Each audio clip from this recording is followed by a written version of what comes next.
aqui. Pessoal, boa tarde. Uris, muito obrigado pelo convite novamente. Tá? É um prazer estar contigo aqui de novo, depois de tanto tempo, cara. A gente tem uns vídeos antigos aí que parece que o Paulo, cenários que a gente considera... Paulo Machado pediu o nome da máscara, né? Aí eu dei o nome daquele cara. E agora me cobrou R$30.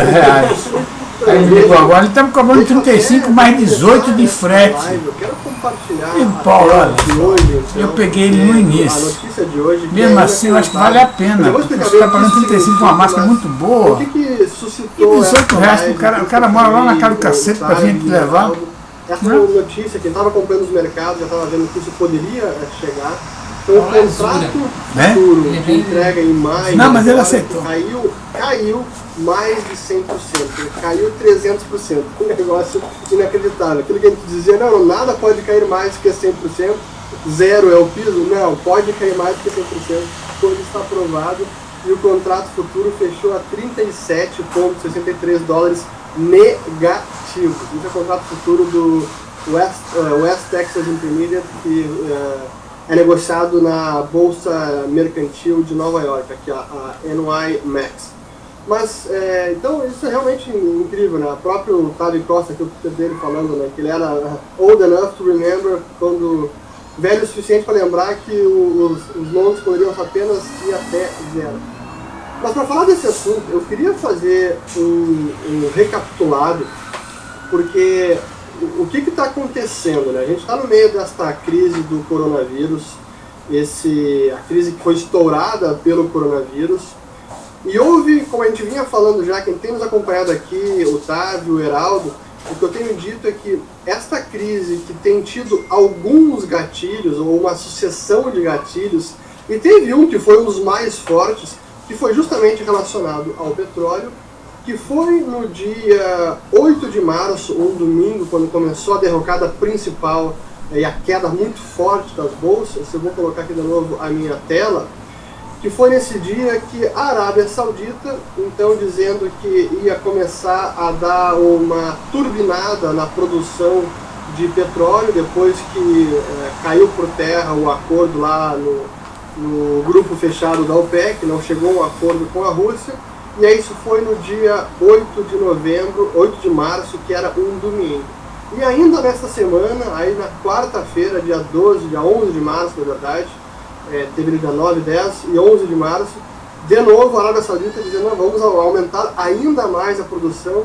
Então esses foram dois gatilhos que precipitaram uma queda brutal, né? Logo na segunda-feira, o SP500 abriu caindo bastante. Essa foi a queda do SP500 do dia 6 de março, o fechamento da sexta, até a quinta, dia 12, que fechou ali com uma queda de 16, quase 17%. A Bovespa também, aqui no Brasil, o Ibov chegou a cair quase 30% da sexta anterior ao anúncio até a quinta-feira.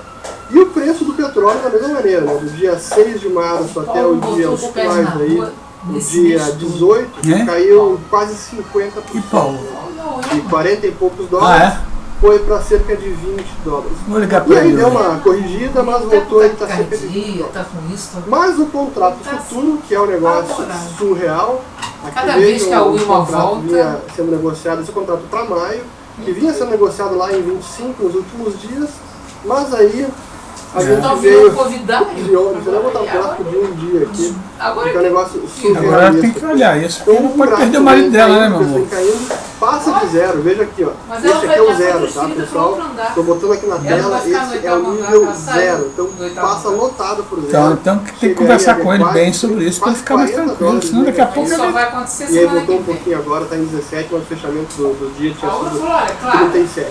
Se o hospital virar todos os andares de Covid, eu vou o mercado, embora, não tem problema, os produtores estão pagando para desovar este petróleo. Como a oferta agora é tão alta, por conta do choque do coronavírus, o choque de demanda, meu amor, caiu a atividade.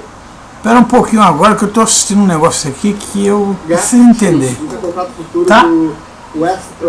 Não, olha só. Desculpe, mas é porque é um assunto novo que surgiu. Mercantil de Nova York, aqui a NYMEX. Mas, então, isso é realmente incrível, né? O próprio Tavi Costa, que eu escutei dele falando, né? Que ele era old enough to remember, velho o suficiente para lembrar que os loans poderiam apenas ir até zero. Mas para falar desse assunto, eu queria fazer um recapitulado, porque o que está acontecendo, né? A gente está no meio desta crise do coronavírus, a crise que foi estourada pelo coronavírus, e houve, como a gente vinha falando já, quem tem nos acompanhado aqui, o Otávio, o Heraldo, o que eu tenho dito é que esta crise que tem tido alguns gatilhos, ou uma sucessão de gatilhos, e teve um que foi um dos mais fortes, que foi justamente relacionado ao petróleo, que foi no dia 8 de março, um domingo, quando começou a derrocada principal e a queda muito forte das bolsas. Eu vou colocar aqui de novo a minha tela, que foi nesse dia que a Arábia Saudita, então dizendo que ia começar a dar uma turbinada na produção de petróleo, depois que caiu por terra o acordo lá no grupo fechado da OPEC, não chegou a um acordo com a Rússia, e aí isso foi no dia 8 de março, que era um domingo. E ainda nessa semana, aí na quarta-feira, dia 11 de março, na verdade, teve dia 9, 10 e 11 de março, de novo a Arábia Saudita dizendo, vamos aumentar ainda mais a produção. Então esses foram dois gatilhos que precipitaram uma queda brutal, né? Logo na segunda-feira, o SP500 abriu caindo bastante.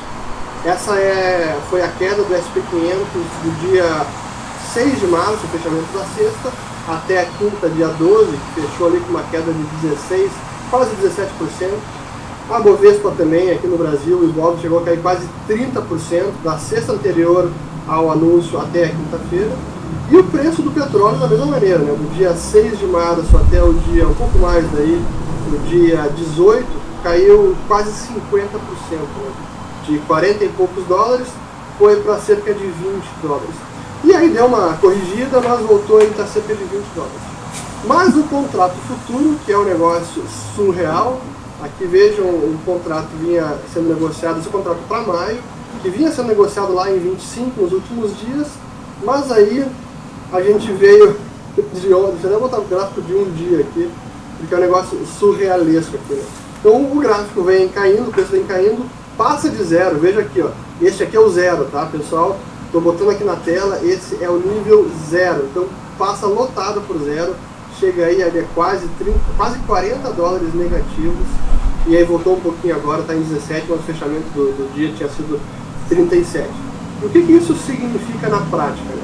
Significa que o mercado, que os produtores estão pagando para desovar este petróleo. Como a oferta agora é tão alta e por conta do choque do coronavírus, o choque de demanda, que caiu a atividade econômica de forma brutal, então a demanda por petróleo caiu muito, e é uma demanda muito curta, né, nesse momento e no próximo mês também.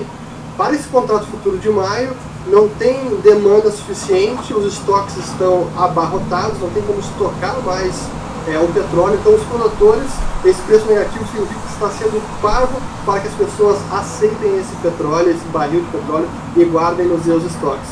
Então, em suma, isso é o que a gente está vivendo, e aí por isso que eu trouxe aqui o Otávio e o Heraldo para falar sobre isso.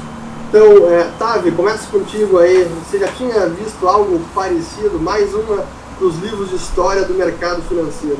Sem dúvida, foi um dia histórico, eu nunca vi isso na minha vida. É o que eu falei, é aquela coisa, você como gestor olhando uma situação no qual você acha que você pode apenas perder um ativo que vai até zero quando você está comprado e o ativo vai a negativo, é uma coisa bem interessante, né? Mas eu diria que fala muito sobre a situação não só da demanda em si, sendo impactada pelo vírus em si, mas imagine apenas, né, um cenário em si que seria se o Federal Reserve não estivesse aí comprando, por exemplo, junk bonds e investment grade bonds em geral, né, esses ativos estariam também junto com o petróleo aí. Eu acho que foi um pouco, assim, devido, eu entendo a parte da mídia em si, é isso que eles têm que fazer, né, em questão de ser um pouco sensacionalista. Esse contrato em si era um contrato que não havia a mesma liquidez que tinha, ou não diria liquidez, eu diria que não era um contrato tão ativo como eram os outros contratos. Quem estava comprado realmente petróleo já não estava mais nesse contrato. Haviam, na verdade, se você olhar a liquidez desse contrato, na verdade não era tão pequena assim. Haviam várias pessoas ainda compradas nesse ativo. Então essa também não foi a culpa em si, mas eu diria que a maioria das pessoas que estavam assim, analisando realmente esse mercado, não é que sabiam desse risco, eu pelo menos não sabia desse risco em si de cair para negativo. A gente escutou isso com o Bianco, que acertou na mosca quando ele falou sobre isso, e eu realmente... É verdade. A gente estava naquela conversa, até para lembrar pro pessoal, né, a gente fez essa conversa, eu, o Tavi, com o Jim Bianco, da Bianco Research, foi no dia 31 de março. E ele falou sobre isso, realmente, já se ventilava essa possibilidade do petróleo cair abaixo de zero. E ele mostrou como, o pessoal costuma falar o preço do petróleo, mas tem vários preços de petróleo, tem vários contratos futuros também, então essa já era uma possibilidade que se aventava, mas era difícil de acreditar que fosse acontecer. Exato. Por exemplo, no nosso fundo a gente vem comprando um pouco de petróleo numa posição enorme, e a gente vem comprando já há um tempo. Quem pelo menos segue meu trabalho sabe que eu venho falando já sobre petróleo há um tempo. Eu acho impressionante o fato de, por exemplo, se você olhar a média, a distorção entre o preço atual e a média de 200 dias do preço, dependendo do contrato que você olha, né, sem ser esse contrato que aconteceu essa loucura aí, mas alguns deles estão caindo aí 70% do valor que estava na média de 200 dias. Então, assim, é uma coisa que a gente não viu nem na crise de 2008, voltando até 1980. Então, realmente foi uma queda brusca e, posso até comentar depois sobre a oportunidade em si, não apenas o fato desse declínio, mas acho que o bottom line aí, a conclusão em si é que realmente está falando um pouco sobre a situação do mercado atual. E é impressionante que a gente vê hoje uma lista de ações ainda negociando em múltiplos absurdos, 20, 30, 60 vezes o que eles ganham anualmente em vendas. Então, alguma coisa não está certa aí, né? Mais um mercado que provou ser aí disfuncional, né? Outro problema que a gente está vendo aí. Mas, enfim, até fiquei surpreso, eu achava que o mercado iria cair muito mais do que caiu hoje. Essa é a minha pergunta até, porque a gente está vendo que os produtores de petróleo, claro que a gente botar a curva dos contratos futuros de petróleo, já para novembro está acima de $30. Mas até esse é um ponto que eu queria perguntar para vocês.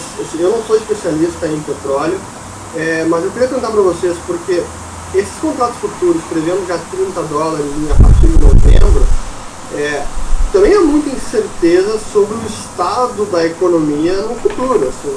A gente está vendo agora o início do planejamento da saída do lockdown ou das medidas de distanciamento social, que podem afetar ou trazer uma normalidade para a economia. Mas também há incerteza quanto a isso. Então, esse preço do petróleo pode seguir pressionado para baixo por mais tempo. Né? Deixa o Heraldo comentar aí. Vai lá, Heraldo. Bom, em relação à pergunta, hoje é uma pergunta de macroeconomia, né, mais ou menos tentando entender onde que o preço do petróleo, onde é que o sapato aperta, né? E um dos principais temas, eu acho que deveriam ser contemplados aí nas expectativas futuras é principalmente a possível desvalorização do yuan chinês. O PIB da China só caiu 6,8% no primeiro TRI, é o que diz o governo de lá, né? Mas a gente está vendo o petróleo cair muito mais, eles são os principais compradores de petróleo. Então, eu acredito que essas projeções futuras elas devem estar levando em conta o fato das economias voltarem e, enfim, da atividade econômica global, de certa forma, se normalizar. Porém, eu ainda não estou enxergando, tanto no debate quanto nas especificações, algo que mostre uma expectativa de queda no yuan e algo que mostre uma expectativa de queda no petróleo no mesmo período. Mas eu acho que o Tavi com certeza tem muito mais dados para indicar o porquê que a gente acha que o yuan não vai segurar a bronca, mas eu acho que ainda é cedo para pensar nos contratos futuros. E eu acho que tem um tema bem legal também para a gente incluir na conversa hoje, que é a importância do ETF USO no dia de hoje, tá? Para quem não sabe, esse ETF ele é um ETF de 4 bi de dólar, ele é um ETF sofisticado, apesar de não parecer, né? Não é do tipo, vou comprar o USO aqui na minha carteira porque eu acredito no petróleo. mas o que acontece é, o ETF na semana passada teve tanto fluxo de compra que o Open Interest dele em cima dos contratos do mês de abril, maio, chegou a 28%, e hoje bateu 31%, só que por regulação apenas um investidor, ou seja, o ETF um investidor, só pode ter 25%. Então você tem, além dessa queda, e além do fato de hoje ser dia de settlement, que é o dia que vence o contrato, hoje, dia 20 de abril, o contrato vence na Bolsa de Chicago. Então, respondendo aí a muita gente que me perguntou hoje, se eu comprar negativo e ele subir, eu ganho 600%. Não, é impossível você comprar o contrato hoje, o que está negativo, porque ele vence hoje, não tem mais negociação, é só o preço de settlement, de fechamento no mercado futuro. E, enfim, eu acho que o ETF ele mostra aí uma situação que possivelmente poderá acontecer em outras classes de ativos também, principalmente nos high yield aí, que o Tavi levantou a bola na questão do Fed, e provavelmente em algum momento, se deteriorar mais a economia, né, se essa possibilidade ocorrer, e tiver um lado comprando esses ETFs e inflando, a gente vai ver também uma assimetria de muito peso no ETF e falta de peso do outro lado da balança. Então esse exemplo do petróleo hoje ilustra exatamente essa questão. Pode ir lá, Otávio, se quiser comentar alguma coisa sobre a importância do ETF, porque acho que pouca gente conhece também o ETF, o uso, né, o United States Oil Fund. Não, eu acho que é um ponto importante, e esses dias agora a gente está começando a ver, até mesmo com o mercado de metais preciosos também, né? A gente está vendo esses argumentos, né, agora, que eu acho que são extremamente válidos com respeito a como você se expor a uma commodity em si, né? E nem sempre o ETF, na verdade, seria o melhor produto para você, o melhor veículo de investimento para você utilizar. A opinião pode ser até, né, pelo fato do mercado futuro também. O mercado futuro também tem seus problemas. Muitas pessoas nem mexem com isso, apenas mexem com o mercado físico em si, mas sem dúvida foi algo aí que levantou a bola mais uma vez aí, né, o ETF, esses problemas que a gente está vendo, às vezes até mesmo de liquidez, e até mesmo questiona, né, quais são as posições que esses ETFs na verdade têm dentro desses produtos em si. Muitas pessoas compram esses produtos que têm pouquíssimo liquidez em si, né? Se você olha para os produtos que eles oferecem aí, às vezes alguns até muito alavancados, a gente vai ter muito problema com isso ainda, né? Esse é um problema separado do mercado, que a gente já está vendo há um tempo já, né? Que talvez tenha a ver com esse problema da valoração do mercado em geral, não apenas uma, duas, três setores ou indústrias, né, pelo fato de pessoas apenas comprarem um ETF, nem saber o que eles estão comprando, e na verdade, né, é uma posição completamente líquida quando você analisa o mercado mais a fundo. Eu acho que esse mercado de high yield é realmente bem problemático, assim, eu acho interessante essa guerra, né, de pensamentos entre pessoas que acreditam muito no Banco Central hoje em dia. Eu acho interessante, na verdade, a maioria dessas pessoas que na verdade comentam muito sobre não só ouro, Bitcoin, como compra a ideia do dólar em si, eles ao mesmo tempo têm uma confiança tão grande no Banco Central de conseguir segurar, né, alguns problemas que eles nunca seguraram no passado, um exemplo sendo o próprio ciclo econômico, né? Então muitas pessoas que você conversa hoje, elas comentam que, olha, realmente tem vários problemas no mercado, mas a gente não vai ver uma crise tão feia como a gente viu em outras épocas, porque o Banco Central está fazendo algo ilimitado. Vale lembrar que o que ele está fazendo hoje, o nome é ilimitado, mas não é ilimitado em si. Eles não podem comprar, né, vamos supor, a gente perdeu aproximadamente aí, entre 30 e 50 trilhões de dólares de valor de ativos desde o pico do mercado em si. A gente está considerando aí em valor de imóveis, mercado privado, o público em si, tem vários mercados aí que você pode adicionar, commodity, e ao mesmo tempo o Federal Reserve está adicionando o quê? 2, 3 trilhões, que é extremo, e mostra aí a razão para você comprar ouro. Mas será que isso é suficiente para arrumar o problema dessa falta de liquidez no mercado? Será que isso deve ser visto como um excesso de liquidez, como muitas pessoas estão vendo? Eu argumento que não. Eu acho que realmente o que faltava, né, era essa quebra do mercado em si, essa quebra estrutural de preços em geral. Isso que a gente está vendo, na minha opinião, é sim uma falta de liquidez. Se você pensa uma pessoa que investe em imóveis, por exemplo, se você tem 30 imóveis, não estou falando uma pessoa normal, estou falando uma empresa em si.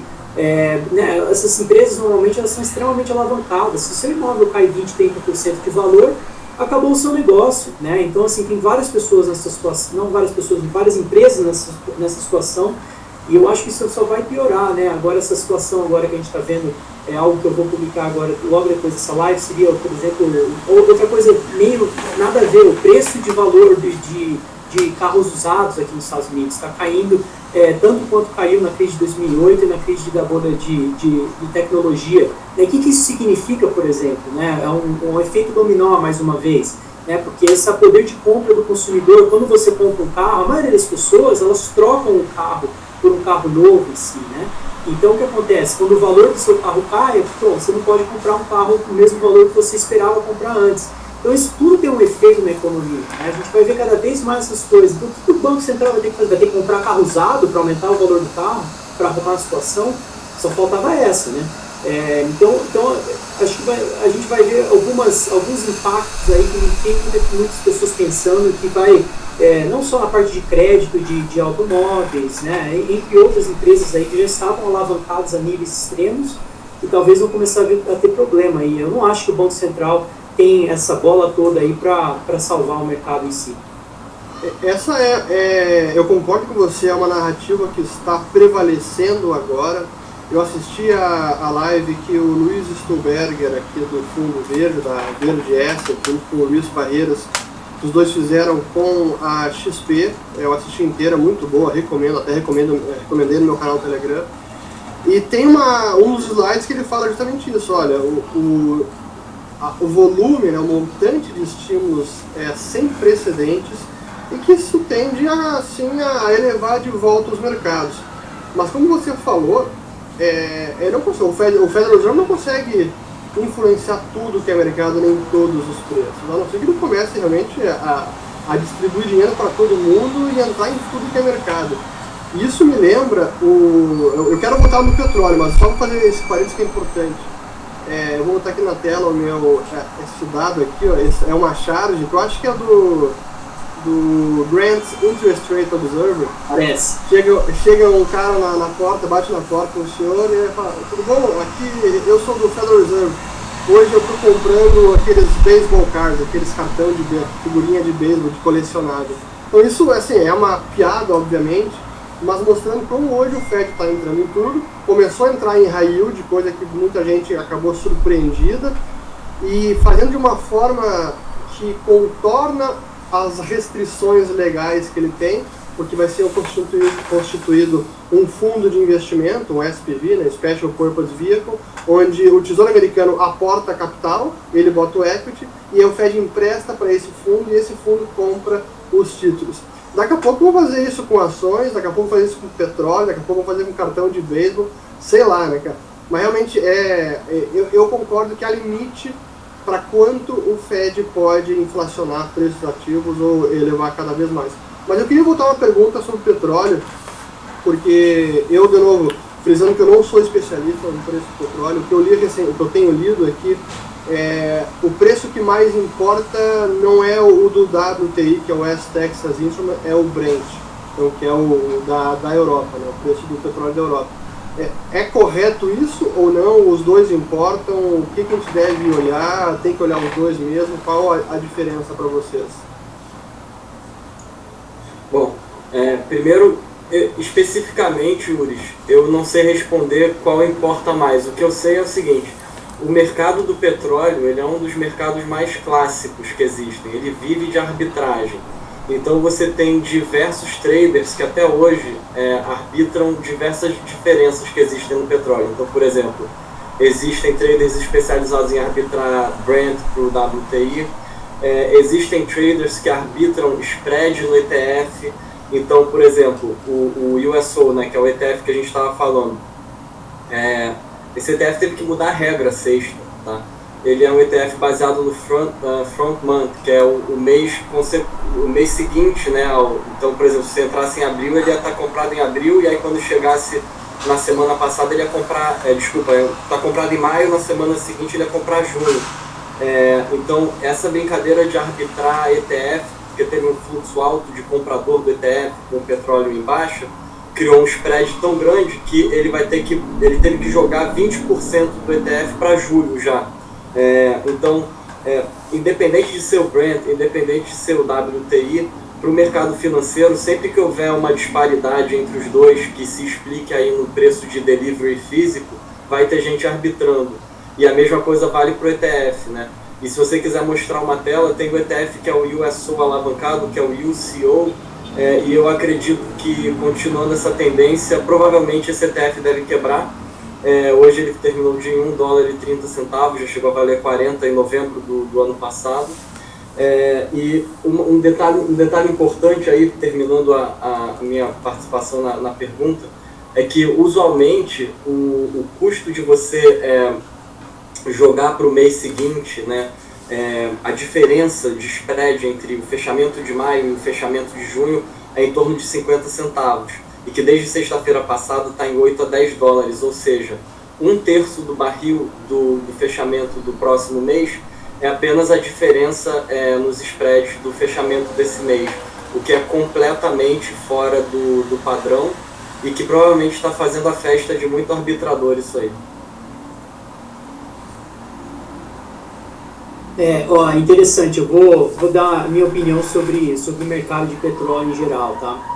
Eu tenho uma opinião um pouco diferente, acho que de muitas pessoas, como acho que vocês já sabem, né? Eu tenho uma posição, na verdade, comprada no petróleo e eu vejo isso como uma hedge, na verdade.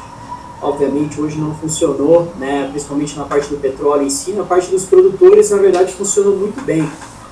Isso foi interessante, vou comentar sobre isso um pouco. Eu não sei se o Brent em si também seja mais importante, mais relevante que o WTI. Essa também não sei a resposta para isso. O que eu acho interessante, eu vou colocar, tem a parte óbvia, né, o impacto da demanda em si, me parece óbvio que é um problema extremo, a parte da oferta também, né, que eu acho que é isso que está sendo precificado no mercado hoje. A grande pergunta é quanto disso está precificado, e a outra pergunta é: a economia pode voltar ao normal há pouco tempo, em 2 meses, 3 meses, 1 mês, ou isso talvez não aconteça e a gente talvez tenha até uma depressão em si, não só uma recessão? Bom, mas vamos comentar mais pelo que está acontecendo no petróleo em si. A gente está vendo agora o número de plataformas que perfuram aí o petróleo em si, né? A gente está vendo um declínio muito brusco, né, disso daí, já está caindo já bastante já há um tempo. A gente está vendo algumas empresas já começando a falir, né? Então isso tudo tem um certo efeito na parte de produção. Aquela distorção que eu comentei sobre o preço atual, né, e o preço de média, né, de 200 dias, também é uma distorção que normalmente, quando chega a um extremo assim, normalmente você vê o fundo do poço em si. A outra parte que eu acho interessante é até a própria curva futura do preço de petróleo, principalmente no WTI, né?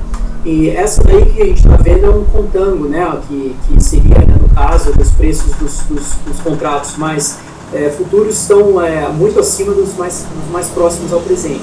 E o que é interessante disso é que, né, como investidor, talvez seria sim uma oportunidade para você investir e para você apostar nessa diminuição, nessa convergência desses dois contratos em si, ou seja, vender o de dezembro e comprar o de junho ou o que for.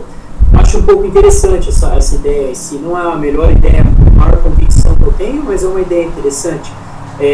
Agora, outra coisa que a gente já notou algumas vezes no passado é essa quando os produtores, as empresas, né, desse setor em si começam a se desconectar do preço de petróleo em si. Isso normalmente também, né, antecedeu outros fundos do poço de petróleo em si, 2015, 2016, a gente viu isso em 2008 também, em dezembro, vimos isso em 1998, até mesmo, se não me engano, em 2002, a gente teve também isso daí. Se você olhar o preço do petróleo em si, né, anual, né, essa performance anual do petróleo hoje, a gente nunca viu nada parecido, né? Nem em 2008 o preço anual foi tão extremo em termos de preço, declínio, como foi até mesmo durante a grande recessão de 2008. Então isso também é outra coisa que está começando a notar como eu estou adicionando vários extremos aí já há um tempo, né? O próprio credit spread, né, das empresas de energia já subiu em níveis que a gente nunca viu na história, né? Então assim, a gente vai continuar vendo empresas aí não conseguirem continuar em negócio, vão ter que vão falir provavelmente, e isso aí vai começar a ter efeito na parte de produção de petróleo em si. Eu acho importante essa diversificação, né, no caso, querendo ou não, acredite ou não, eu não sei como também, mas hoje as nossas posições de petróleo subiram, um pouquinho, mas subiram por causa dos portfólios. Isso mostra, né, essa diversificação é tão importante, né? Às vezes você tem uma ideia macro, que no caso era uma ideia macro, né? Comprar commodities em si, comprar uma partezinha de petróleo, mas eu não comprei só petróleo, eu comprei um pouco de petróleo, eu comprei a parte de serviço, que caiu, a parte dos produtores, que subiu um pouco, e tinha também um pouco do petróleo em si. Nossa, caiu bastante, sem dúvida. Então, mostra mais uma vez esse poder dessa diversificação dentro de um tema macroeconômico em si, que a gente sempre utilizou isso no nosso portfólio.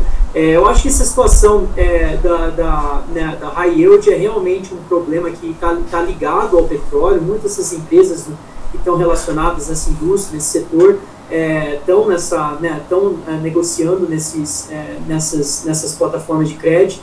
E é interessante porque, né, o que a gente vai começar a ver vai ser exatamente essa guerra entre o Banco Central e o mercado livre em si. Né? Quem que vai ganhar essa guerra em si?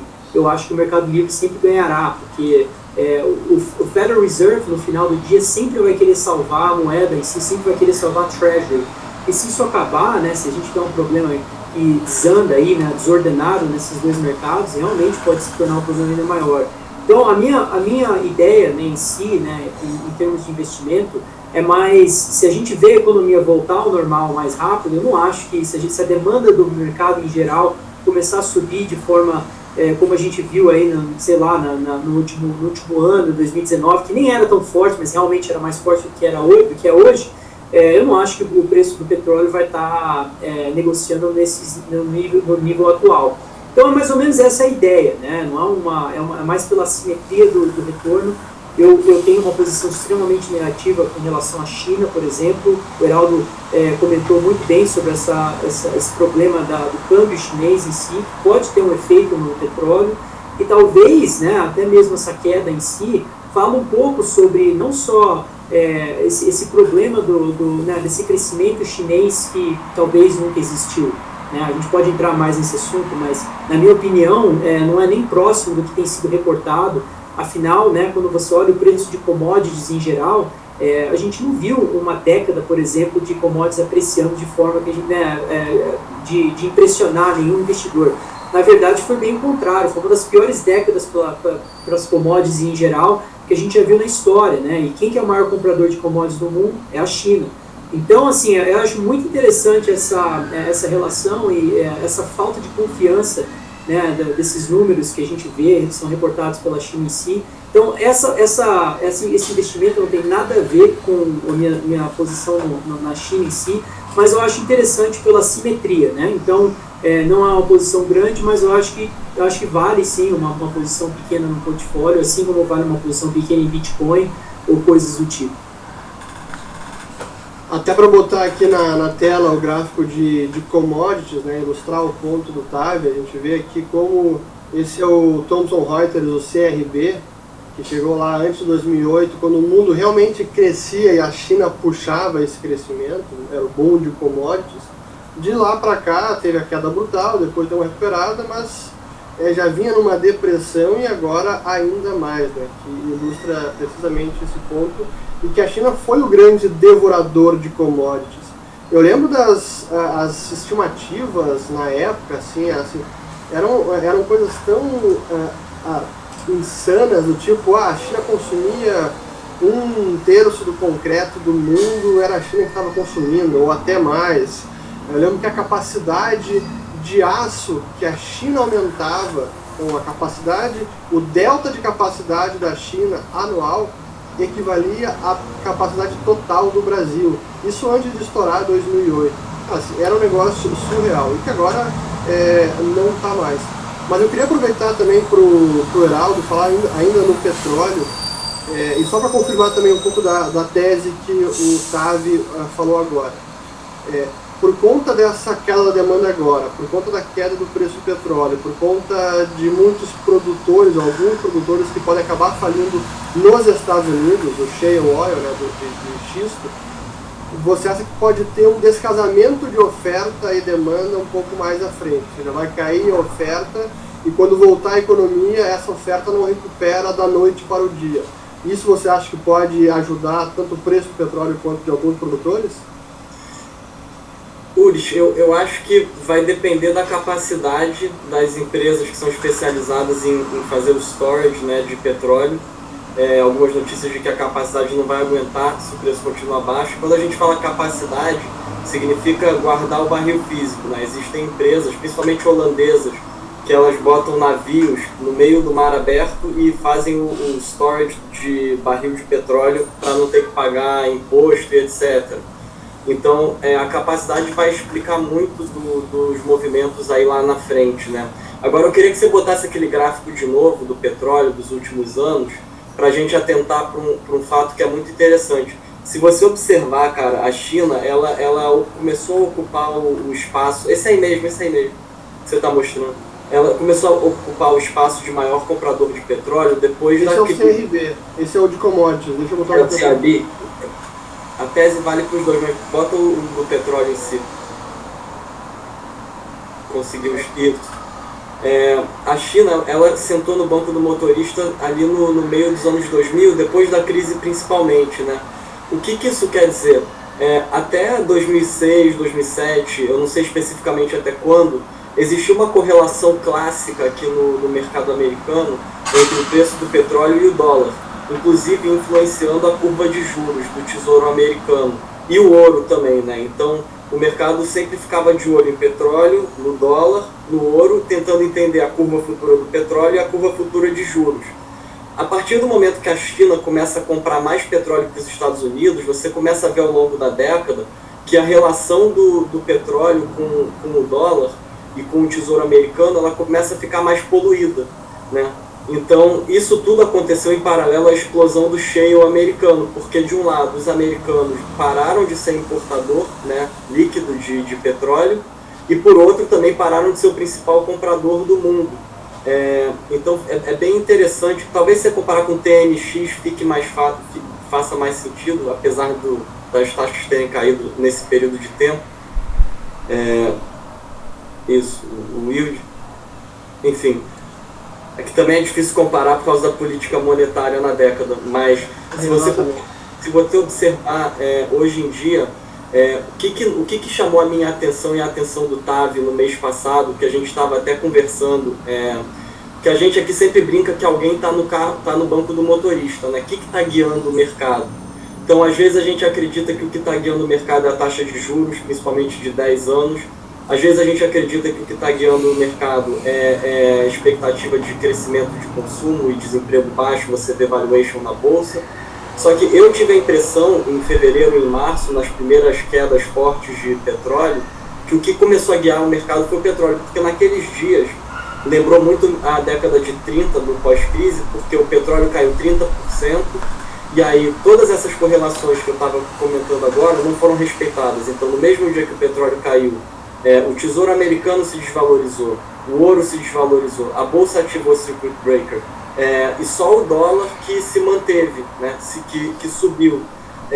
Só que hoje, eu acho que hoje não é um dia tão pesado como os que a gente viu em março, porque hoje é dia de vencimento, então hoje foi um dia normal, a bolsa teve um dia normal, a curva de juros hoje, os juros americanos já ficaram mais caros, então caíram os juros, o ouro teve um dia ok. Então, eu me assusto menos com o dia de hoje, apesar do número ser estranho, do que com o mês de março. E esse fato é o que me faz concordar com a tese do Tavi, que isso não foi...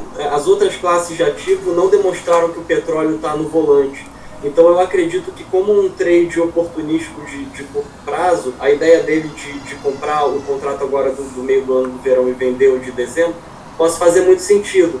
mas isso não quer dizer que você deva comprar as ações de todas as empresas que estão nessa indústria. Tem várias empresas que tinham balanço alavancado e que agora estão com problema, algumas já pediram falência. A Whiting Petroleum foi a primeira, ela já estava mal das pernas antes da queda no petróleo, porque ela já tinha problema no gás natural, que é um outro mercado que funciona completamente diferente, porque a Rússia que manda ali não é a OPEC, né? Apesar da Rússia ter uma grande influência na OPEC. Então, se for para investir em algo que tenha exposição ao petróleo, aí eu pergunto para o Távio a opinião dele. Eu gosto muito da ideia da ExxonMobil, é uma empresa que, dentre elas, né, comparando até com empresas de fora dos Estados Unidos, comparando com a Petrobras, ela tem um balanço financeiro qualidade A-, pagava um dividendo em torno de 4% e atualmente está pagando 8% de dividendo. É uma empresa que está presente em todos os estágios, né, desde a produção até a distribuição, até a venda. E o que você acha desses tipos de empresas que são large caps do S&P, que tem um balanço forte e que estão com 8% de dividendo? Para mim, o trade estaria mais ou menos aí, cara. Exatamente, eu concordo 100%. Eu acho que o que você falou sobre ser seletivo é extremamente importante, até mesmo na indústria de metais preciosos. Tem muita empresa que não vale nem a pena você encostar, porque realmente são empresas que estão extremamente endividadas e não ganham dinheiro há muito tempo. Eu acho que assim, no mercado de petróleo tem sim algumas opções, né? Quando a gente fala sangue na rua, tem bastante sangue na rua já nessa área. Se você olhar a indústria inteira hoje, ela está negociando, se eu não me engano, a última vez que eu olhei, estava 0,35 vezes o que eles ganham de vendas anuais. É algo que a gente não vê em nenhuma outra indústria em si. Então, eu acho essa parte muito interessante como investimento em si. Eu acho que tem um pouco de leverage, né, para a ideia também. A parte da compra do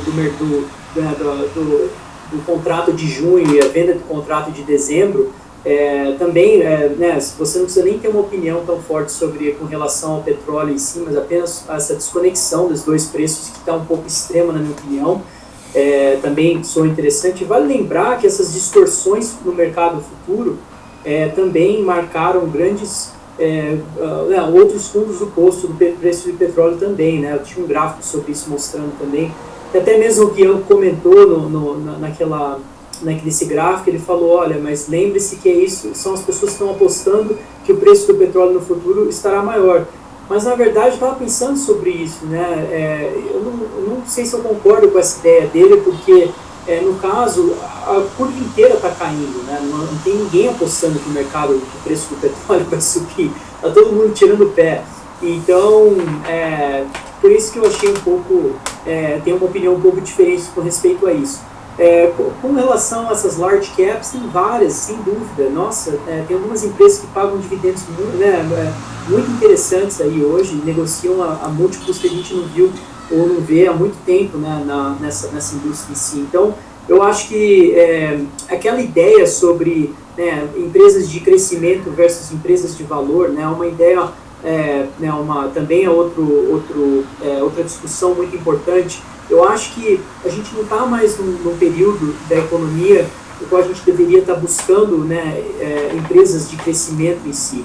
Eu acho que é um momento de você estar mais em busca de empresas que têm realmente um balanço mais forte, que tem não tem dívidas extremas, que realmente ganham lucro. Cada vez mais eu acho que investidores vão estar à procura de empresas assim. E vale lembrar que o mercado de petróleo em si aqui nos Estados Unidos é um mercado assim, crítico, né?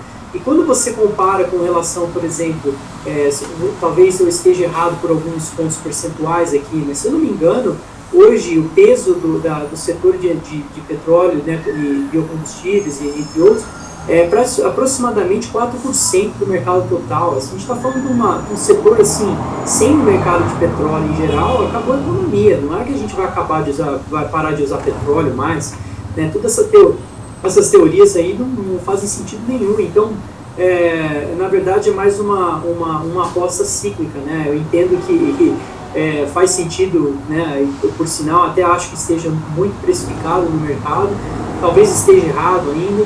E talvez caia mais, mas eu acho que vale aí uma posição pequena e para quem gosta, né, eu acho interessante essa eu vou enfatizar mais uma vez quando começa essa desconexão entre as empresas de petróleo e o petróleo em si. Olha, eu sugiro todo mundo a olhar esse gráfico, só olha a proporção que os dois, toda vez que essa proporção começa a desconectar, também a gente vê que né, essas ações antecedem aí alguns movimentos bruscos, né, de apreciação do preço de petróleo em geral.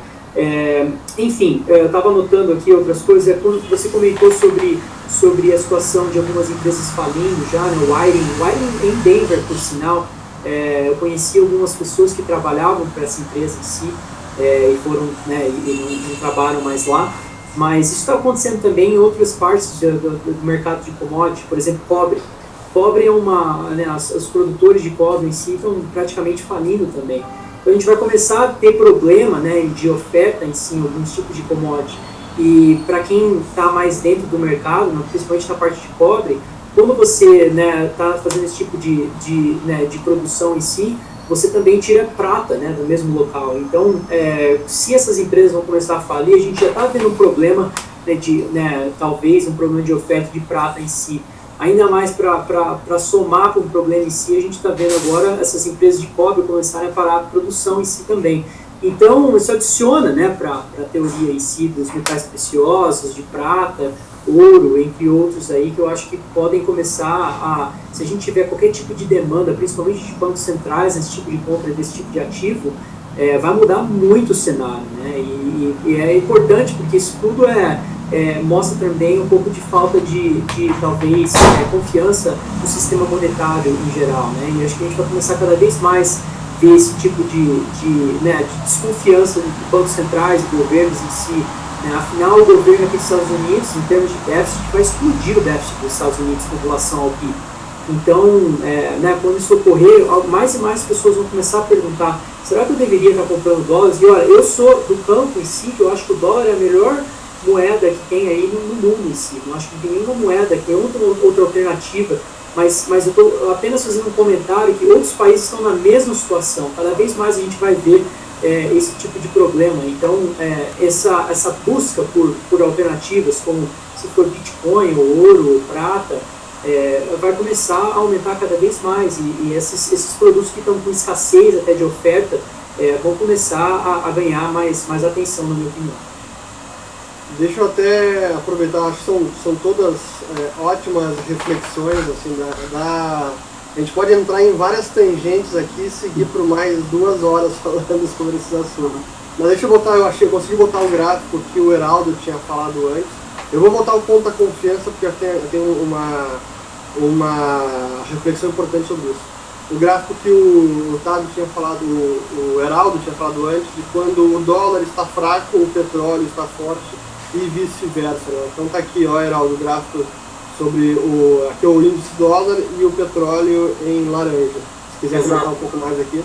Você vê como na década passada a distância começa a ficar menor por causa da influência da China no lado da demanda e por causa da influência americana no lado da oferta. Então, isso aí é muito interessante, porque se de fato as empresas aqui que produzem petróleo domesticamente forem à falência e os Estados Unidos tiver que voltar a comprar petróleo, então a gente pode voltar a ver essa correlação do dólar contra o petróleo, e aí, cara, a gente começa a pensar em outros tipos de situações, né? Tem a tese do Daniel Lacalle, que tem tudo a ver com o que o Otávio acabou de falar, que se em algum momento não tem mais uma crença nas moedas, e aí podemos dar inúmeros exemplos. O que a gente estava conversando hoje mais cedo, do Banco Central Europeu está querendo criar um banco para comprar empréstimo ruim de outros bancos, enfim.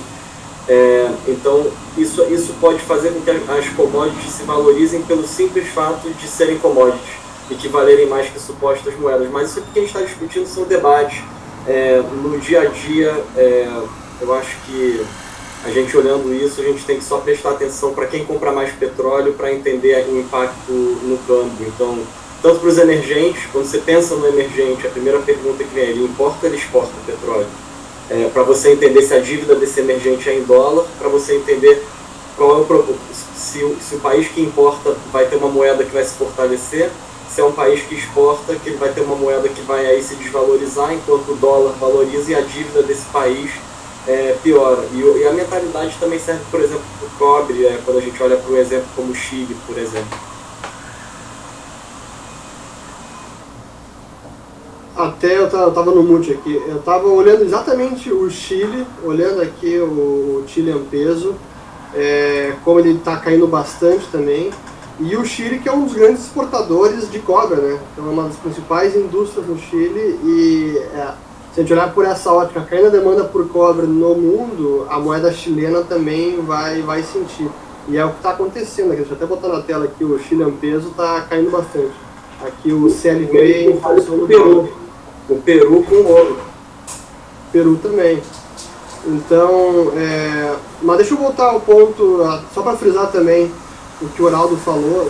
A gente está conversando aqui, analisando, fazendo sim, cenários, algumas reflexões, muita coisa mais de longo prazo. Então não é para ninguém sair aloprado, vendendo ou comprando qualquer coisa. Até quem tiver mais dúvida, a gente sempre recomenda, fale com o seu assessor de investimento, está aqui o link na descrição do vídeo, fale com os assessores antes de tomar qualquer atitude intempestiva.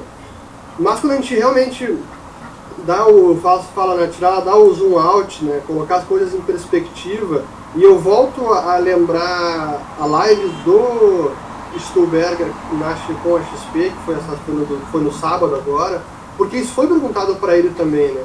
E é que é o ponto que vai de encontro do que o Tavi está falando. Eu sempre confundo se vai de encontro ou vai ao encontro, é em oposição ou ao contrário. Mas enfim, de acordo com o que o Tavi estava falando sobre a questão da confiança, me parece que se está formando um consenso nos mais variados investidores, mesmo aqueles que não são adeptos de um padrão ouro ou de moedas fortes.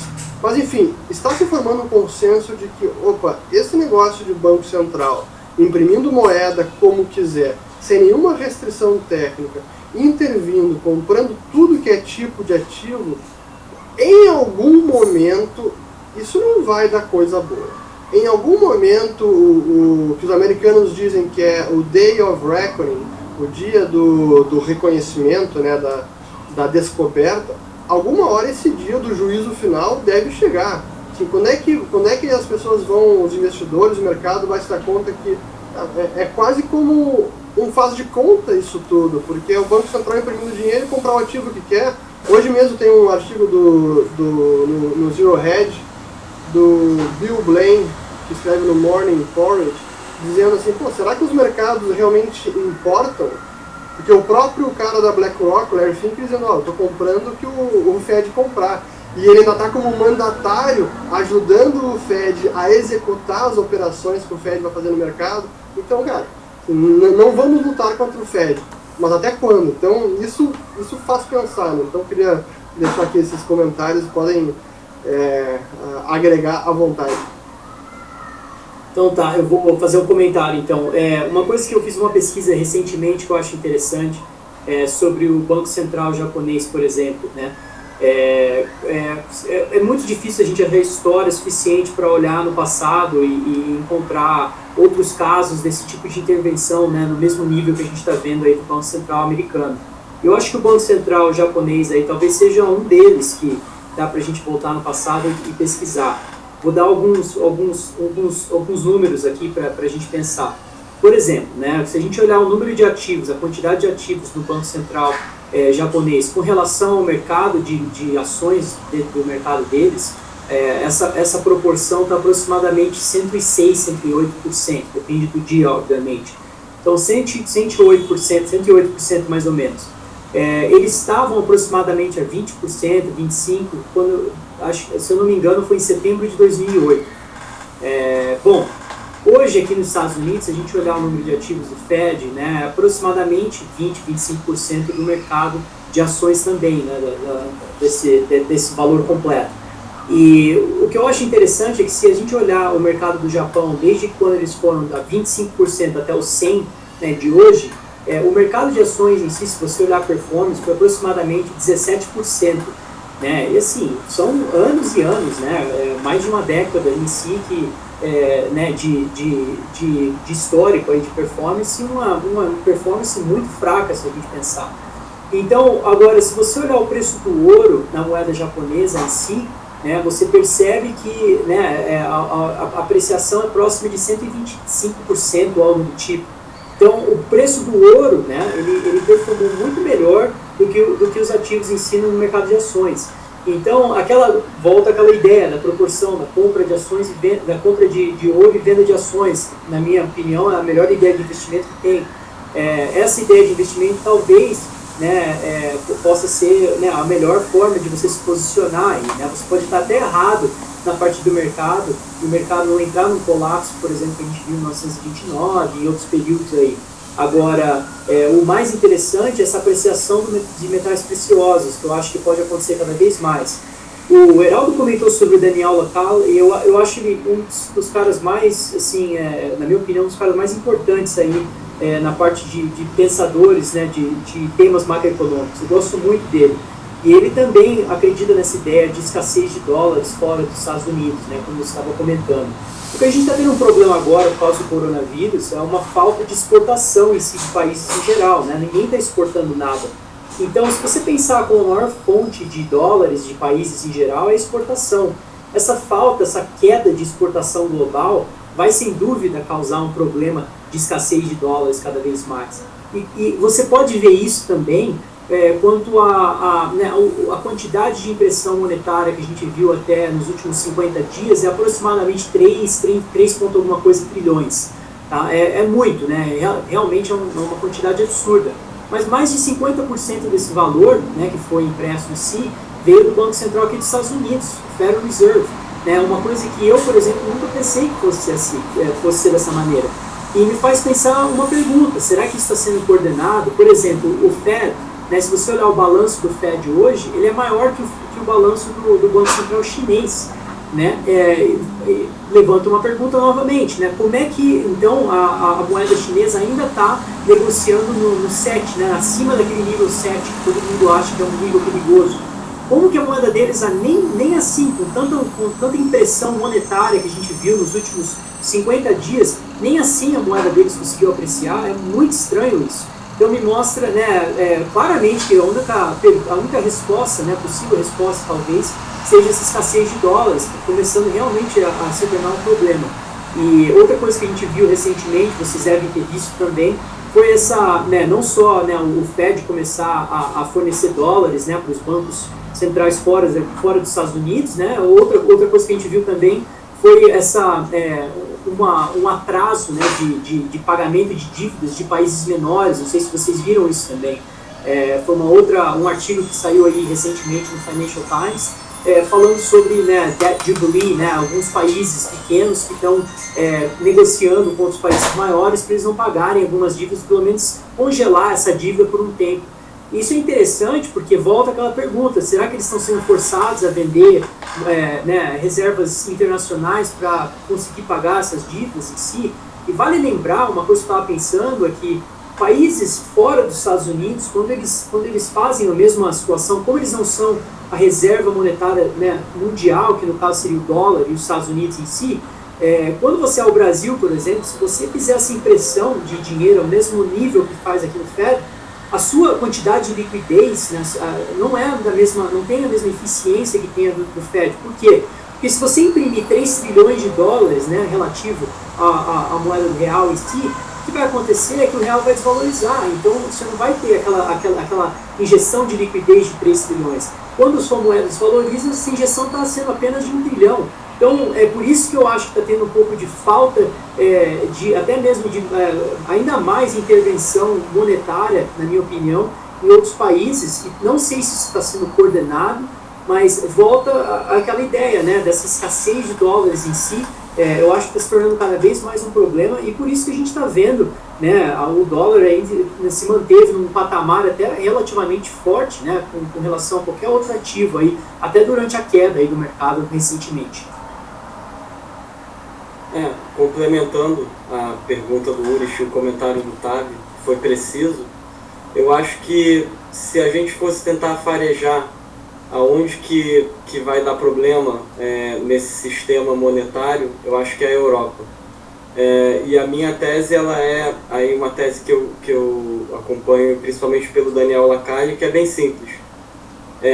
Nos Estados Unidos, no Brasil, enfim, em vários países, você tem o Banco Central, que pode imprimir moeda. Se você tem uma moeda que é reserva de valor, que era o exemplo que o Tato estava dando do dólar, no momento que você imprime ela, o seu câmbio não desvaloriza tão abruptamente como um país emergente. Ok. Só que você também tem medidas de política fiscal, que isso não é algo que é decidido pelo FED ou pelo Banco Central do Brasil. Isso são medidas decididas no Congresso dos países, nos parlamentos. E qual é o problema da União Europeia? O problema da União Europeia é as medidas de política monetária são tomadas a nível continental, da zona do euro. Mas eles não têm uma organização, um livro de regras, uma constituição, uma forma clara de tomar medidas de política fiscal. Então, eles precisam da política monetária muito mais do que qualquer outro polo econômico. Aí você observa uma região que tem um welfare state caríssimo, uma pirâmide demográfica invertida, e você tem dentro do mesmo bloco de países diferentes mentalidades, tanto de eleitores como de políticos. Então, a impressão que eu tenho da União Europeia é a Alemanha paga a conta, porque a Alemanha virou o maior exportador do mundo, exportando principalmente para a China. Só que a China, encaminhando essa provável recessão, ela só deixa a indústria alemã mais fraca. Então a gente já estava falando em recessão técnica da indústria alemã já em outubro do ano passado, e aí eu acredito que o impacto vai vir mais urnas. No momento que um grande país, uma grande economia europeia resolver imitar a Inglaterra, né, ou fazer um Brexit e eleger um político mais linha dura, e aí eu acredito que a discussão entre os países das dívidas de cada país vai partir para um nível de discussão muito mais exacerbada, e a volatilidade que isso vai causar no euro, no mercado em geral, vai ser absurda, porque para quem não sabe, hoje cada país da União Europeia tem os seus bonds. Então, se o Banco Central Europeu não compra os bonds da Itália, por exemplo, a taxa de juros da dívida italiana, mesmo sendo em euro, explode. O mesmo vale para a Grécia, para a Espanha, para Portugal e diversas outras economias da periferia. E aí eu acho que, se a gente quiser farejar um problema na política monetária moderna, ele vai surgir no momento que os players dentro da União Europeia não se entenderem mais, essas taxas de juros começarem a explodir, e aí a gente vai entender o quão conectados são os bancos mundiais, porque nenhum banco é obrigado a colocar no balanço a posição em euro-dólar, que é quanto das reservas estão em dólar, quanto das reservas estão em euro. E tem muito banco europeu hoje com taxa negativa de depósito, taxa negativa de juros nos países, que para ganhar dinheiro precisa fazer nota estruturada, entre outras medidas, e tem muito empréstimo de empresa zumbi nas folhas. Então, se for para farejar o momento desse problema aí, bater no ventilador, eu acredito que vai ser quando algo político ocorrer na Europa.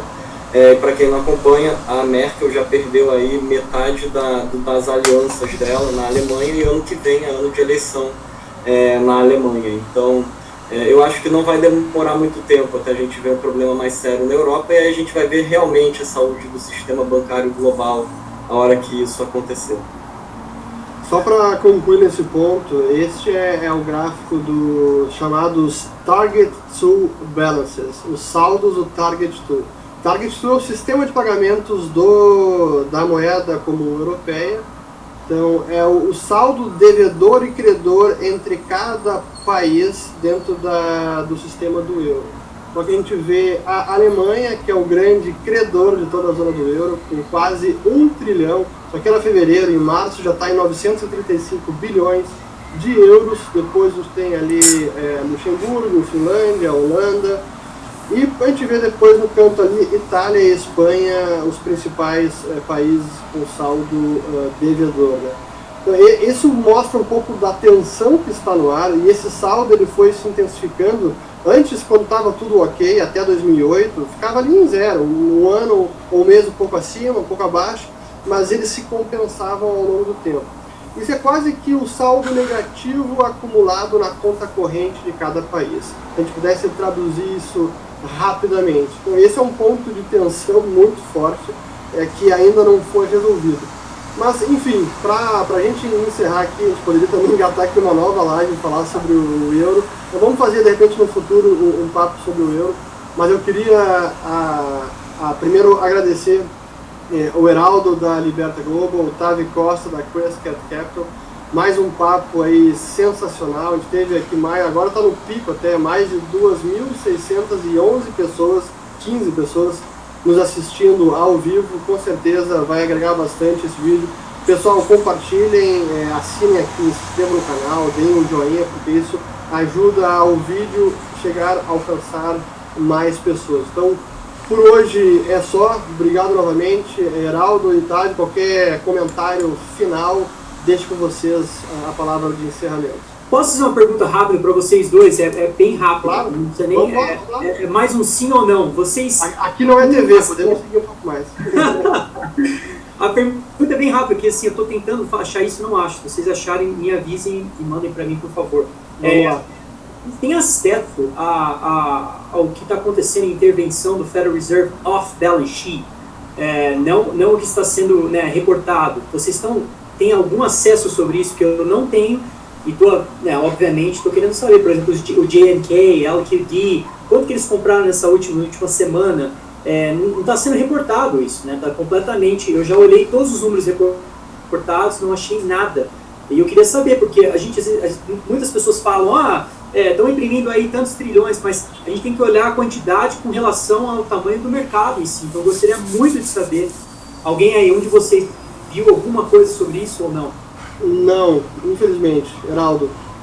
Cara, eu acho que eles ainda nem começaram a comprar. Eu acho que eles só separaram o cash e é para aquele ETF de Fallen Angels. E eu acho que só esse fato deles terem separado o cash na mão da BlackRock já puxou o valor dos ativos. Mas eu ainda não vi nada, cara. Nem achei nada. Acho que é isso. Eu queria aproveitar, Ulis, primeiro agradecer você, agradecer o Tali. Foi um prazer ter vocês aqui, me convidarem aqui.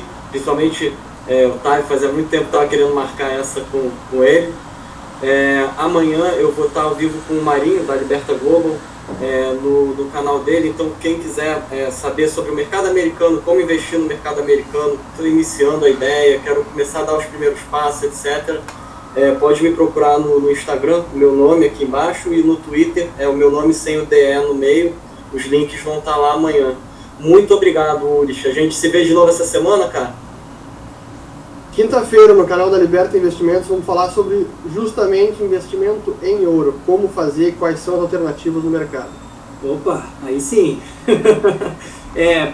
Queria agradecer vocês também pelo convite. Fernando, mais uma vez, você sempre... a gente vem mantendo contato já há um tempo, é ótimo isso, eu adoro essa amizade aí que a gente vem criando. Heraldo, faz tempo que a gente não conversava assim e devo dizer, cara, eu tava escutando uma live sua com o Fernando, fiquei impressionado com o seu talento em explicar assim, de uma forma muito lúcida. Eu realmente não tenho essa mesma habilidade, então achei muito legal a maneira que você explicou, principalmente o mercado de crédito. É um mercado bem complexo, não é fácil de explicar, então parabéns aí pelo trabalho, e eu sou fã do trabalho de vocês também. Muito obrigado pela oportunidade mais uma vez. Valeu, pessoal. Mano, obrigadão, tá? Obrigadão hoje. A gente tem aqui pessoal de Portugal assistindo, tem no mundo inteiro, brasileiros e quem fala português assistindo de todo o planeta. Agora chegaram os filhos aqui chorando. Pessoal, então fico por aqui.